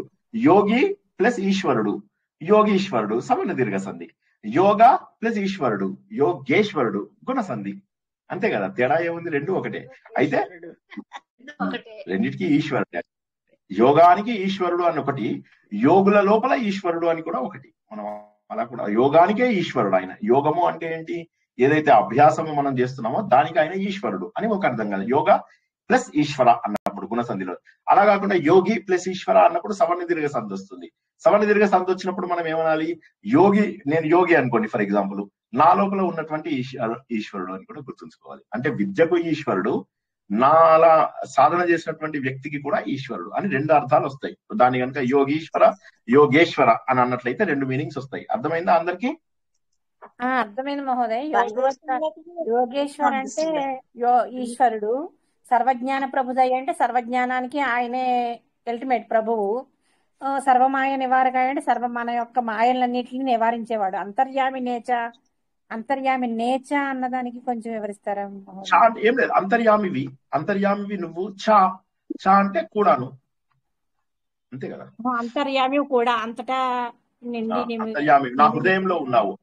అంతర్యామి అంటే నా ప్రతి ఒక్క మనిషి యొక్క హృదయంలో అంతరంగంగా ఉన్నావు నువ్వే అని చెప్పేసి చెప్పడం అన్నమాట. సార్ భాగవతంలో శ్లోకం ఉందండి, నమః కృష్ణాయ శుద్ధాయ బ్రహ్మనే పరమాత్మనే యోగేశ్వరాయ యోగాయ త్వామహం చరణం గత. సార్ ఇది కూడా లేదు సార్, ఎత్ర యోగేశ్వర కృష్ణో ఎత్ర పార్థో దళిధరః. సో చక్కటి శ్లోకాన్ని అందరూ నేర్చుకున్నారు. ఇంకొక 10 నిమిషాలు చెప్తాను నేను. బయట ఒక చోట చిన్న ప్రవచనంకి వెళ్ళాలి. సో నేను ఇంకొక 10-15 నిమిషాలు ఏదన్నా మీకు ఋగ్వేద మండలం చెప్పనా, లేకపోతే ఉపనిషత్, సరే ఋగ్వేద మండలము క్లుప్తంగా చెప్పుకుందాం మనం. ఋగ్వేద మండలంలో ఇప్పటి వరకు మనం తెలుసుకుంటున్న వాటి యొక్క కొనసాగింపుగానే మనము ఈ రోజు ఋగ్వేదం లోపల 1వ మండలంలో మనం 10వ సూక్తాన్ని తెలుసుకుందాం. ఈ 10వ సూక్తం కూడా మళ్ళీ ఇంద్రుడిదే. మధుశ్చంద్ర విశ్వామిత్రుడు అంటే ఆయన విశ్వామిత్రుడి యొక్క కొడుకు. ఇందులోపల ఏం తెలుసుకుంటామంటే, మనము ఇంద్రుడిని ఎలా పూజిస్తున్నాం. మనం మొదటి నుంచి ఏం తెలుసుకున్నాము? అగ్నిదేవుడిని పరబ్రహ్మగా పూజించడం ప్రారంభమైంది. అగ్నిం ఈలే పురోహితం అనుకుంటూ ప్రారంభించాం. అగ్నిని పరబ్రహ్మగా పూజిస్తూ మనం క్రమ పద్ధతి లోపల మనము అగ్ని, వాయువు, అశ్విని దేవతలు, వరుణుడు, ఒక్కొక్క ప్రకృతి శక్తి, భగవంతుడి యొక్క శక్తులు అన్నింటినీ కూడా భగవంతుడుగా గుర్తిస్తూ, ఎందుకంటే అన్నింటిలో ఉన్నటువంటిది పరబ్రహ్మనే. అందరికంటే కూడా ఎక్కువ శక్తి శక్తివంతమైనటువంటి వాడు ఇంద్రుడు అని చెప్పి గుర్తుంచుకున్నాం. మనం ఏమనుకున్నాము, ఋగ్వేదం లోపల హైయెస్ట్ నెంబర్ ఆఫ్ సూక్తాలు ఉన్నటువంటిది ఇంద్రుడికి, తర్వాత నెక్స్ట్ సూక్తాలు ఉన్నటువంటిది అగ్నిదేవుడికి అన్న విషయాన్ని తెలుసుకున్నాం మనం ఇంతవరకు క్లుప్తంగా తెలుసుకున్నది. అండ్ ప్రతిసారి కూడా ఏంటి, ఒక యజ్ఞం ద్వారా ఒక యాగం ద్వారా ఒక కోరికని మనము భగవంతుడికి అర్పించుకుంటాం అన్నమాట. ఒక కోరికను అర్పించుకుంటాం మనం. అది ఆ కోరికని ఎలా అర్పించుకుంటాం, ఎలా అంటే ఇది నేను చేస్తున్నాను నీకోసము, నువ్వు సంతోషపడి మా కోరికలన్నింటినీ తీర్చు. ఇదే విషయాన్ని మనకు భగవంతుడు 4వ అధ్యాయం లోపల కూడా చెప్పాడు. నేను ఇట్లా మీకు ప్రకృతి శక్తులు అన్నీ ఉన్నాయి, ఈ శక్తులన్నీ కూడా మీరు వారికి సరైనటువంటి పూజలు చేయండి, సంతోషపడ్డట్టు వారు మీకు మళ్ళీ ఫలితాలు ఇస్తారు. అంటే వర్ష రూపంలో కావచ్చు, ఇంకేది రూపంలో అయినా కూడా ఫలితాలు ఇస్తారు. మళ్ళీ మీరు వాళ్ళకి పూజలు చేయండి, మళ్ళీ వారు మీకు ఫలితాలు ఇస్తారు. మీరు పూజలు చేయండి, వాళ్ళు ఫలితాలు ఇస్తారు. మీరు పూజలు చేయండి, వాళ్ళు ఫలితాలు ఇస్తారు. ఈ విధంగా ప్రకృతి శక్తులతో ఎప్పటికీ కూడా మమేకమవ్వండి అని చెప్పేసి ఏదైతే భగవద్గీతలో చెప్పారో అది ఎక్కడి నుంచో రాలేదు, ఈ ఇందులోంచే వచ్చింది. భగవద్గీతనే కాదు, మనం నేర్చుకునేటటువంటి ప్రతి గ్రంథం, ప్రతి విషయము కూడా వేదాల నుంచి వచ్చినదే. అందులోపల ఏం చెప్తున్నాడు ఆయన, మొదటి లోపల అందరూ పాట పాడుతున్నారు. ఆయన్ని పాట పాడుతుంటే ఎవరెవరి లోపల గాయకులు, సామవేదం వాళ్ళు కొంతమంది ఉన్నారు, ఋత్వికులు అంటే ఈ యజ్ఞం మంత్రాలు చదివే వాళ్ళని ఋత్వికులు అంటారు, కొంతమంది ఋషులు ఉన్నారు. అందరూ కూర్చొని వారు భగవంతుని ప్రార్థిస్తున్నారు. ఏమని, మాకు రక్షణ కావాలి, మాకు విజయం కావాలి, మాకు సక్సెస్ కావాలి, నీ దగ్గర వజ్రాయుధం ఉంది, అటువంటి బలం మాకు అందజేయాలి భగవంతుడా అని చెప్పేసి డైరెక్ట్ మీనింగ్ లో ఏమంటున్నారు, మేమందరం కూడా నీకు గాయత్రి ఛందస్సు లోపల పాటలు పాడుతున్నాము, అందరం నిన్ను స్తుతిస్తున్నాము, ఎక్కడెక్కడి నుంచో వారందరూ కూడా నిన్ను ఇన్వైట్ చేస్తున్నారు, నిన్ను పైకి గొంతులు పైకి ఇచ్చేసి మేము నిన్ను ప్రార్థిస్తున్నాము భగవంతుడా, ఇంద్ర అని చెప్పేసి. సో నువ్వు పైన అంటే ఎంతో గొప్ప గొప్ప పనులు, సామాన్యులు ఎవరు చేయలేనటువంటి మహోన్నతమైనటువంటి పనులు నువ్వు చేయగలుగుతావు. నువ్వు నీ మిత్రులతో కలిసి ఎన్నో గొప్ప గొప్ప సాహసాలు చేయగలుగుతావు. నువ్వు చాలా ఉత్సాహవంతుడివి ఓ ఇంద్రుడా అని చెప్పేసి చెప్తున్నాడు. నీ సింహాసనం ఎలాంటిది అనుకుంటున్నావు, నీ గుర్రాలు ఏవైతే ఉన్నాయో నీ సింహాసనాన్ని తీసుకెళ్లిపోతున్నాయా అన్నంత స్పీడ్ గా నువ్వు ప్రతి చోటుకి వెళ్తావు. నువ్వు ఒక దగ్గర కూర్చుంటావేమో అనుకుంటాం మేము, కానీ తీరా చూస్తే నువ్వు సర్వాంతర్యామివా మరి ఏమిటి, అన్ని చోట్ల కూడా నువ్వు కనిపిస్తూ ఉన్నావు. వచ్చేసేయి, మా దగ్గరికి వచ్చేయి, మేము పాడేటటువంటి పాటలని నువ్వు వినువో ఇంద్ర అని చెప్పేసి చెప్తున్నాడు. కాబట్టి మా బ్రహ్మగానం ఏదైతే ఉందో, మా బ్రహ్మగానము ఇక్కడ మేము చేస్తున్నటువంటి ఋత్వికులందరూ చేస్తున్నటువంటి యజ్ఞము, ఈ యజ్ఞము ప్లస్ ఈ గానము, ఈ రెండింటితోటి వీఆర్ షూర్ నువ్వు తప్పకుండా వీటి గురించి సంతోషపడేటటువంటి అవకాశం ఉంది. ఎందుకంటే నాకు తెలుసు నువ్వు ఛందోయుక్తమైనటువంటి స్తోత్రాలని ఇష్టపడతావని మాకు తెలుసు. నువ్వు యజ్ఞయాగాల లోపల నువ్వు ఎప్పుడూ ఉంటావు. దీనికి మనం కొద్దిగా ఒక చిన్న డీవియేషన్ తీసుకుంటే యజ్ఞోవై విష్ణువు అంటారు, విష్ణువు యజ్ఞ స్వరూపుడు అని చెప్పేసి అంటారు. సో ఇక్కడ విష్ణు బదులుగా ఇంద్రుడిని మనము పెట్టుకోవచ్చు అనమాట. జస్ట్ ఫర్ ఆ పాయింట్ ని ఇక్కడ తీసుకురావడానికి ఆ డీవియేషన్ తీసుకున్నాను. కాబట్టి నువ్వు ఏ విధంగానైనా సరే ఈ యజ్ఞ రూపంలో ఉంటావు అని తెలుసు. కాబట్టి మాకు అందరితోటి సఖ్యత కల్పించు, అందరితోటి స్నేహాన్ని కల్పించు, మా స్నేహం లోపల ఆనందాన్ని నువ్వు అందించు ఓ మహానుభావ. మాకు ఆనందాన్ని నువ్వు ప్రసాదించవలసినటువంటి బాధ్యత నీదే ఉంది. ఎందుకంటే మేము ఈ సఖిత్వం కోరుకుంటున్నాము, మంచి సంపద కావాలి, చక్కటి వీర్యం అంటే శక్తి కావాలి, ఇవన్నీ కూడా మేము కోరుకుంటున్నాము. కాబట్టి మాకు ఆ వస్తువులన్నింటినీ కూడా నువ్వు ప్రసాదించు, ఆ వస్తువులన్నీ కూడా మాకు కావాలి. మా గోవుల యొక్క శక్తిని పెంచు, మా యొక్క కీర్తిని పెంచు, మాకు సంపదని, కీర్తిని, వీటన్నింటినీ కూడా అందించేటటువంటి బాధ్యత నీదే ఉంది. ఆకాశము భూమి ఈ రెండు కూడా నీకు ఎదురుగా నిలబడలేవు. నీ వజ్రాయుధం యొక్క శక్తికి ఆకాశము భూమి ఇవన్నీ కూడా ఎదుర్కోలేవు. కాబట్టి అదే శక్తిని మాకు కూడా ఇవ్వు, మేము ఈ ప్రకృతి శక్తులన్నింటినీ కూడా జయించగలుగుతాము, మా శత్రువులందరినీ కూడా మేము జయించగలుగుతాము, మా అంతరంగంగా ఉన్నటువంటి అజ్ఞానాన్ని కూడా మేము పోగొట్టుకుంటాము. మా హవనాన్ని స్వీకరించు, మా వాణిని మా వాణి మేము మాట్లాడే మాటలన్నింటినీ కూడా నీ హృదయంలో ఉంచు, మమ్మల్ని మర్చిపోకు. ఎందుకంటే ఈ స్తోత్రం మేము నీకోసం చేస్తున్నాము, నీకు అర్పిస్తున్నాము ఓ ఇంద్ర. నువ్వు పోరాటాల లోపల అత్యంత పరాక్రముడు, అది మేము ఇంతకు ముందే అనుకున్నాము. మా హవనాలన్నీ కూడా నువ్వు ఆలకిస్తూ ఉంటావు, మా స్తోత్రాలన్నీ కూడా ఆలకిస్తూ ఉంటావు అని మాకు తెలుసు. నీకు 1000 గుణాలు, అన్ని రకాల గుణాలు ఉన్నాయి. నువ్వు ఆశ్రయము, సహాయము మాకు అందించాలి, ఎప్పటికీ కూడా నీ సపోర్ట్ మాకు ఉండాలి. అంటే నీ శౌర్యం గాని, నీ సఖ్యత గాని, నీ కరుణ గాని, నీ యజ్ఞం చేసేటటువంటి శక్తి గాని, శత్రు వినాశనం కానీ, మా గోవుల పెంపకం గాని, ఇంకేం చెప్పాను, సంపదలు అవి గాని, కీర్తి చెప్పానా, కీర్తి, ఇటువంటి విశేషాలన్నింటినీ కూడా నీ దగ్గర ఆల్రెడీ ఉన్నాయి. అవన్నీ మాకు కూడా మాకు కూడా ఇవ్వు. మా యజ్ఞాన్ని ఆలకించు, మా యజ్ఞాన్ని చూడు, ఈ హవిస్సులను స్వీకరిస్తూనే మాకు ఈ రకమైనటువంటి ఫలితాలన్నీ కూడా అందించువో మహానుభావ.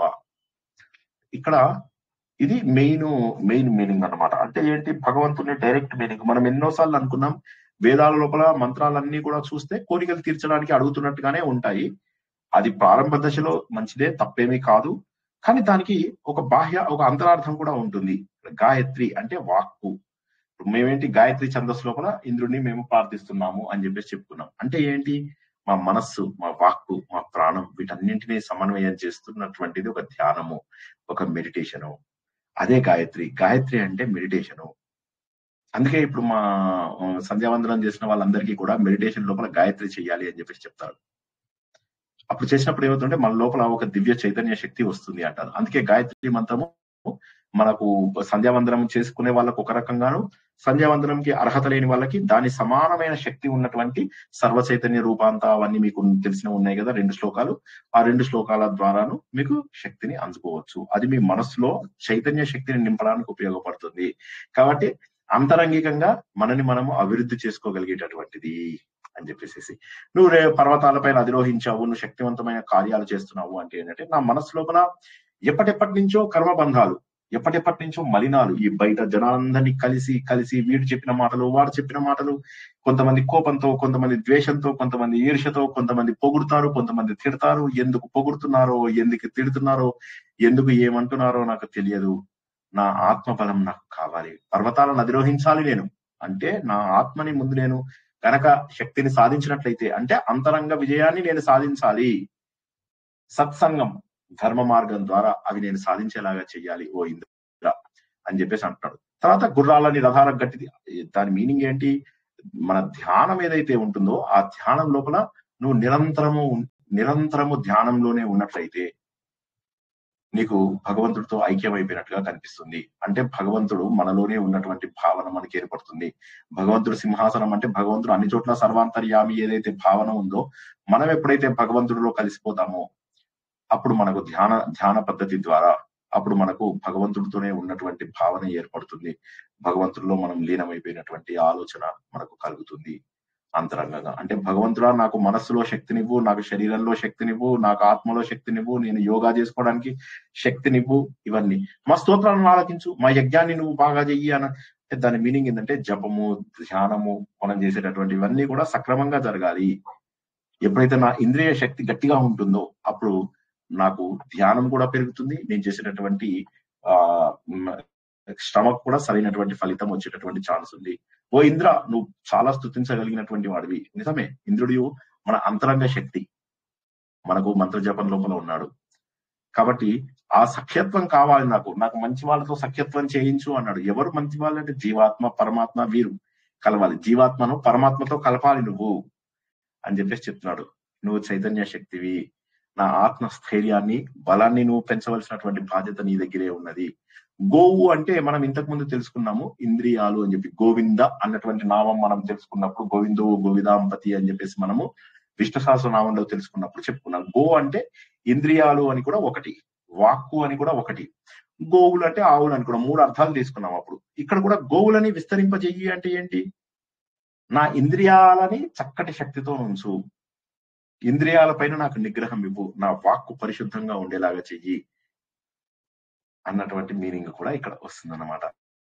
ఆకాశం ఏ విధంగానైతే, ఆకాశం భూమి ఈ రెండింటినీ కూడా నువ్వు ఎదుర్కోగలవు అంటే దాని మీనింగ్ ఏంటంటే అవిద్య అనేటటువంటి, అజ్ఞానం అనేటటువంటి శత్రువులను నన్ను పారదోలగలవు. ఇక్కడి నుంచి అక్కడ వరకు ఉన్నటువంటి ఏ అజ్ఞానమైనా, ఏ మాయనైనా కూడా పోగొట్టే శక్తి ఉన్నటువంటి ఓ పరబ్రహ్మ స్వరూపమైనటువంటి ఇంద్ర, నువ్వు సాక్షి చైతన్య రూపం లోపల ఉన్నావు. శృత్కర్ణ అంటే నువ్వు సాక్షి చైతన్య రూపం లోపల ఉన్నావు. మేమేమి చేసినా కూడా నిన్ను దాటి మేము చేయలేము.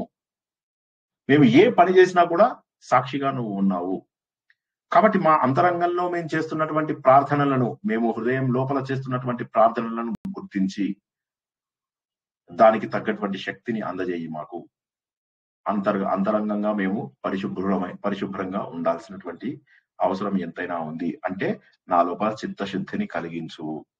నువ్వు సర్వశక్తిమంతుడివి, మమ్మల్ని ఎప్పుడు రక్షించు. అంటే మాకు అనంతమైనటువంటి ఆశ్రయాన్ని ఇవ్వు, ఎప్పుడు కూడా నీ దగ్గరే ఉండేటటువంటి చెయ్యి. మనం చెప్పుకున్నాం సాలోక్యం, సారూప్యం, సామీప్యం, సాయుజ్యం. ఆ సాయుజ్యం అనే స్థాయి లోపల ఎల్లప్పుడూ మనం భగవంతుడితోటే ఉంటాము.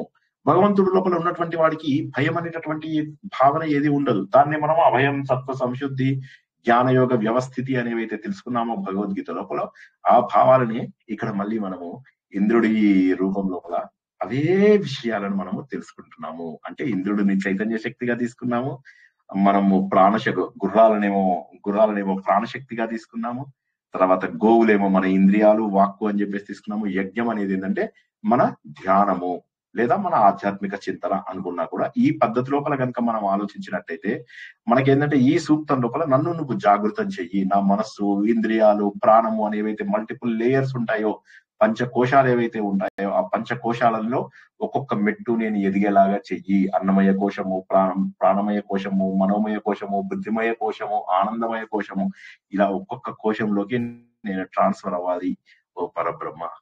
అంటే అంతరంగ యోగ శక్తి గురించి మనము ఈ సూక్తం లోపల తెలుసుకున్నాము అన్నటువంటి భావన ఇక్కడ అర్థమవుతుంది అనమాట. అంటే మెయిన్ మనం ఇది ఇంతకు ముందు కూడా తెలుసుకున్నాం ఏంటంటే ఇంద్రుడే చైతన్య శక్తి అని, ఇంద్రుడే ప్రాణముకి మనస్సుకు కూడా శక్తి ఇచ్చేవాడని, ఆయనని ఇంద్రియనాథుడు మనం ఇంతకుముందు ఆల్రెడీ మిగతా వాటిల్లో కూడా తెలుసుకున్నాం. అది కాక ఇంకొకటి ఏంటంటే నేను చెప్పానో లేదో తెలియదు, ఈ ఆజ్ఞా చక్రానికి కూడా అధిపతి ఇంద్రుడు అని చెప్పేసి అంటాడు. ఎందుకంటే అక్కడి నుంచే ఒక గ్రేట్ మెసేజ్ వస్తుంది అనమాట మనకు. దివ్య సందేశం అనేది అయితే అంటామో, క్రిస్టియన్ దివ్య సందేశం కాదు, మన దివ్య సందేశం ఏదైతే జ్ఞాన నేత్రం తెచ్చుకోవడానికి కావాల్సినటువంటి సందేశం ఉంటుందో దానికి కారకుడు ఇంద్రుడు అన్నమాట. సో ఇంద్రుడు ఆజ్ఞా చక్రానికి కూడా అధిపతి. ఇక గుర్రాలని కనుక తీసుకుంటే ధ్యాన పద్ధతి లోపల తీసుకున్నట్లయితే మనకు ఇడ, పింగళ అని చెప్పేసి ఏవైతే రెండు ఉన్నాయో వాటిని మనం గుర్రాలుగా తీసుకోవచ్చు. అంటే ఆయన ఇందాక ఏవైతే గుర్రాలు అని చెప్పేసి చెప్పుకున్నామో అది. ఇక గానము అంటే మన నాడీ శుద్ధి చేసుకోవడము. మనం ఇలా నాడీ శుద్ధి చేసుకోవడం ద్వారా మనని మనము శుభ్రపరచుకుంటాము. గోవులు అంటే చిత్తవృత్తులు అంటే మన ఇంద్రియాలు ఇవన్నీ కూడా శుభ్రపరచుకుంటాయి. ఎట్లాగా? ధ్యానం చేయడం ద్వారా, లేక మనం ప్రాణాయామం చేయడం ద్వారా, యోగాసనాల ద్వారా వాటిని మనం శుభ్రపరచుకుంటాము. యజ్ఞము అంటే మన అంతరంగిక సాధన అనేటటువంటి విషయాన్ని తెలుసుకున్నాము. సహస్రాల చక్రం కూడా జాగృతి అవుతుంది. ఇందులో సహస్ర శాతం ఊతి అంటే ఇందాకేమన్నాడు, ఎప్పటికీ నేను నీ దగ్గరే ఉండాలి. అది ఊతి అంటే ఆశ్రయం. ఆ ఆశ్రయం అనేది ఇక్కడ ఏంటంటే సహస్రాల చక్రం జాగృతి కావాలి నాకు ఎప్పుడు. సహస్రదళ పద్మం అలా విచ్చుకోవాలి ఓ పరబ్రహ్మ స్వరూపమా అని చెప్పేసి చెబుతున్నాను అనమాట. ఈ విధంగా ఏంటంటే బేసికల్ గా ఇంద్రుడికి కుండలినికి చెప్తున్నాడు. ఇంద్రుడిని కుండలినితో సంబంధంతో కూడా మనం ఒక అర్థం తీసుకోవచ్చు అనమాట. అంటే గానము, మంత్రము, శ్వాస ఇవన్నీ కూడా ఏం చేస్తాయంటే మన చిత్తశుద్ధి చేస్తాయి. అంటే గానం, చక్కటి పాటలు, చక్కటి మంత్రాలు, మంచి వైబ్రేషన్స్ తో చేసేటటువంటి మంచాలు, మంచి శ్వాస ఇవన్నీ కూడా మన చిత్తశుద్ధి చేస్తాయి అనమాట. ఇడ, పింగళ ఇవన్నీ సమన్వయం అయినప్పుడు అప్పుడు మన సుషుమ్న నాడి ఏదైతే మధ్యలో ఉంటుందో అది జాగృతమయ్యి మనకి ఇక్కడ పైన ఉన్నటువంటి సహస్రారానికి అది సరైనటువంటి ఇది చేస్తుంది. అంటే సహస్రారం ఎవరైతే చేరుకుంటారో వారు భగవంతుని చేరుకుంటారు. సో ఈ శ్లోకం లోపల మనము భగవంతుని ఎన్నో రకాలుగా చెప్పాం. మా యజ్ఞాన్ని చెయ్యు, మాకు ఇంద్రియాల శక్తి ఇవ్వు, తర్వాత మేము నీ ఆశ్రయంలో ఉండేటటువంటిది చెయ్యి. దీని అర్థం ఏంటంటే నీ గుర్రాలు మరేవో కాదు, నా ఇడ, పింగళ. ఇడ అంటే లెఫ్ట్, పింగళ అంటే రైట్. కుండలిని దగ్గర ప్రారంభమై ఇలా పైకి వెళ్తూ ఉంటాయి. ఈ రెండింటిది కనుక సమన్వయం అయినప్పుడు సుషుమ్నా నాడిలోంచి శక్తి ఇలా పెరిగి నేను సహస్రారాన్ని చేరుకుంటాం, అంటే నీ యొక్క ఆశ్రయానికి చేరుకుంటాను. సో ఈ శ్లోకం అంతా కూడా రాజయోగానికే సంబంధించింది అని చెప్పేసి ఒక అద్భుతమైనటువంటి విశ్లేషణని మనకు తత్వవేదానంద స్వామీజీ ఇచ్చారనమాట. దానిని మీ మిత్రుడైనటువంటి స్వేచ్ఛానంద స్వామి కూడా స్వేచ్ఛగా వాడుకున్నారు. జై శ్రీకృష్ణ. ఆత్మసుఖము వీడిని ఆట కొరకు పాత్ర పోషణ చేసి సూత్రధారి విశ్రమించదని పాదం ఆశ్రయించి పరమ కరుణాంతరంగా శ్రీ పాండురంగ. జై శ్రీకృష్ణ. చూసారా, మనము ఎంతసేపు కూడా వేదాలలో ఉన్నదాన్ని ఎంతసేపు మనం ఏమనుకుంటే ఏవో కర్మకాండలు అనుకుంటాం. కానీ ఇది చూసిన తర్వాత మనకి ఏమనిపించింది, ఇది విన్న తర్వాత ఏమనిపిస్తుంది, ఇందులో ఉన్నదంతా కూడా మనకు కంప్లీట్ మెడిటేషన్ మార్గం, పూర్తిగా మెడిటేషన్ మార్గం. ఇంద్రుడు ఆజ్ఞాచక్రం అని చెప్తున్నాము. మాకు ఇక్కడ ఆశ్రయం, ఇక్కడికి వస్తే తప్ప నాకు అభయం లేదు అంటే నాకు ఆశ్రయాన్ని కల్పించు. ఇడా పింగళాలు రెండింటిని సమన్వయం చెయ్యు అంటే నీ రెండు గుర్రాలని అలా స్థిరంగా ఉంచి, ఎప్పుడు స్థిరంగా ఉంటావు అంటే ఏంది, వాటిని స్థిరంగా సమన్వయంగా ఆ జర్నీ కనుక కరెక్ట్ గా జరిగినట్లయితే సుషుమ్న లోపల ఆ ఫ్లో అయ్యేటటువంటిది ఏదైతే ఉంటుందో చక్కగా ఫ్లో అయ్యి పై వరకు వెళ్తుంది ఆ శక్తి. సో ఈ విధంగా అద్భుతమైనటువంటి సూక్తాన్ని మనం ఈరోజు ఇంద్ర సూక్తంలో తెలుసుకున్నాం. జై శ్రీకృష్ణ. నచ్చిందా? ఏ పనే లేదు.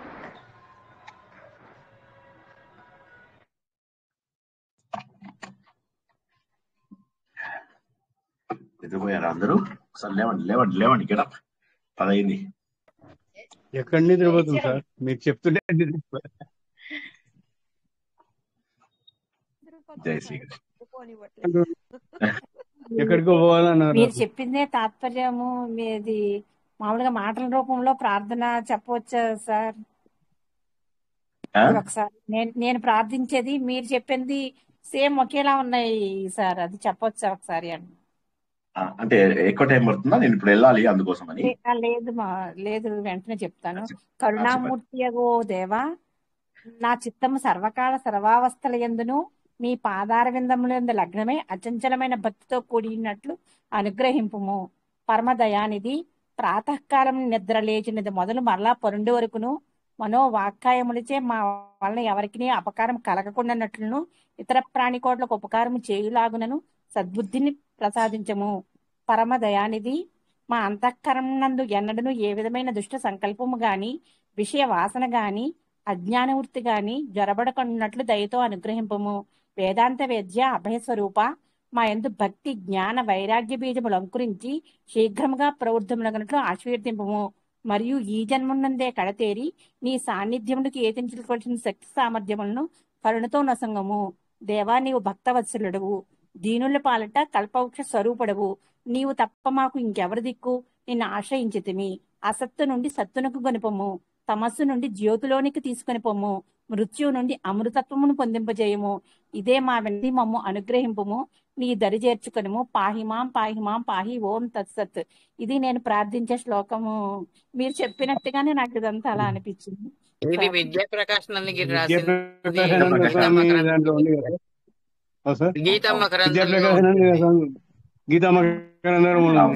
డైలీ నేను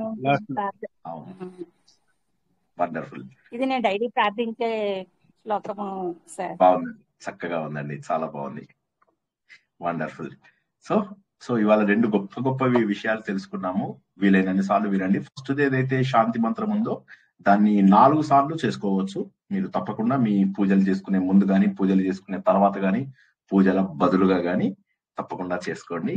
ఈ ఇంద్రుడి శక్తి ఏదైతే సూక్తం ఉందో అర్థమైతే సరే, అర్థం కాకపోతే ఇంకో 2 సార్లు వినండి. అంటే ఏం లేదు, ఇంద్రుడిని ఒకటేమో కర్మయోగంలో పూజిస్తున్నట్టుగా ఉంది, మరొకటి ఏంటంటే నాడీ శక్తిని శుద్ధి చేస్తూ సుషుమ్నా నాడిని ఇలా పైకి తీసుకెళ్తున్నట్టుగా కూడా ఉందన్నమాట. సో 2 రకాలుగా కూడా దాన్ని చక్కగా అర్థం చేసుకునేటటువంటి అవకాశం ఉందన్నమాట.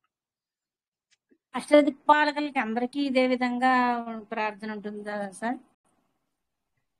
అంటే ఈ సూక్తం అనేటటువంటిది ఏదైతే ఉంటుందో ఈ సూక్తం ఇంద్రుడిది అన్నమాట. ఇంద్రుడు అనేవాడు వేదములలో ఉన్నంత వరకు, వేదములలో ఇప్పుడు మనకు అష్టదిక్పాలకులు అని వచ్చేసరికి ఏమైపోతుందంటే మనకు జనరల్ గా మళ్ళీ పురాణాల్లోకి వచ్చేస్తాము. అంటే 8 దిక్కులు, ఒక్కొక్క దిక్కుకి ఒక్కొక్క అధిపతి, ఇవన్నీ.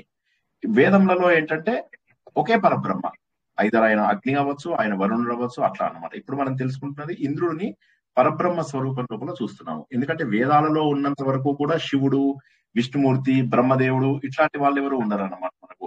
సో మనకేంటంటే ఇవన్నీ కూడా ఇందులోపల ప్రకృతి శక్తులు అని మనం ఏవైతే ఈ రోజు పిలుచుకుంటూ ఉంటామో ఆ శక్తులే పరబ్రహ్మ స్వరూపాలు అని చెప్పేవి వేదాలు అన్నమాట. సరే, తర్వాత వేదాలలో ఉన్న సారమును పురాణాల లోపల కథలుగా పరబ్రహ్మ యొక్క స్వరూపాన్ని అంటే మనం తర్వాత తెలుసుకుంటాం. 10వ మండలం లోపల వస్తుంది మనకు పురుష సూక్తము. పురుష సూక్తము ఆధారంగా ఏర్పడినవే పురాణాలు. మళ్ళీ ఒకసారి చెప్తున్నా, పురుష సూక్తము ఆధారంగానే మనకు అన్ని పురాణాలు ఏర్పడాయి. భగవంతుడు రూపం తీసుకున్నాడు అన్నప్పటి నుంచి వచ్చాయి. అప్పటి వరకు కూడా రూపం లేనటువంటి భగవంతుడినే మనం పూజిస్తున్నాము. ఎప్పుడైతే భగవంతుడు రూపం తీసుకున్నాడో, వ్యక్తీకరింపబడ్డాడో, అప్పటి నుంచి మనకి సృష్టి మొత్తము ఇంకా మీకు సహస్ర శీర్ష పురుష, అక్కడి నుంచి అదే విష్ణుమూర్తికి, అదే శివుడికి, అదే అమ్మవారికి, అదే గణపతికి, అందరి దేవుళ్లకు అదే. జై శ్రీకృష్ణ. ఇంకెవరికైనా ప్రశ్నలు ఉన్నాయా? వండర్ఫుల్. ఇవాళ ఏం వారం? బుధవారం కదా. రేపు గురువారం కాబట్టి తప్పకుండా ఇంకొక శ్లోకాన్నైనా మనం చెప్పుకోలేటటువంటి అవకాశము మనకు రేపు దైవాసుర సంపద లోపల మన దగ్గర ఏమున్నాయి, మనం మనుషులమా, రాక్షసులమా, పశువులమా, ఏంటి అసలు అవన్నీ తెలుసుకోవాలంటే రేపు మరో శ్లోకంలో గొప్ప లక్షణాలు ఏమున్నాయి. గత వారం తెలుసుకునే అభయము, సత్వ సంస్కృతి, జ్ఞానయోగ వ్యవస్థితి, తర్వాత ఇవన్నీ మనం ఏవైతే తెలుసుకున్నామో కొత్తవన్నీ కూడా మళ్ళీ మనము తెలుసుకుంటాం అన్నమాట. స్వాధ్యాయం అన్నిటిలోకి గొప్పది అన్న విషయాన్ని గత వారం తెలుసుకున్నాము, యజ్ఞం తెలుసుకున్నాం. సో అన్నింటిలోకి కూడా స్వాధ్యాయం గొప్పది అన్నది తెలుసుకున్నాము. ఆ యజ్ఞం చేయడం అన్నిటికంటే గొప్పది.